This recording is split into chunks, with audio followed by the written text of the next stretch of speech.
किसी लोहार की बंद दुकान में कहीं से कोई सांप घुस आया। वहाँ सांप की दिलचस्पी की कोई चीज़ नहीं थी। उसका जिस्म वहाँ पड़ी एक आरी से टकराकर बहुत मामूली सा जख्मी हो गया।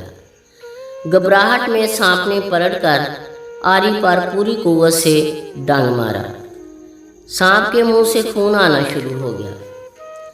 अगली बार सांप ने अपनी सोच के मुताबिक आरी के गिर्द लिपटकर आरी जकड़कर दम घोंटकर मारने की पूरी कोशिश कर डाली। दूसरे दिन जब दुकानदार ने वर्कशॉप खोली तो एक सांप को आरी के गिर्द लिपटे मुर्दा पाया, जो किसी और वजह से नहीं बल्कि अपने तैश और गुस्से की भेंट चढ़ गया।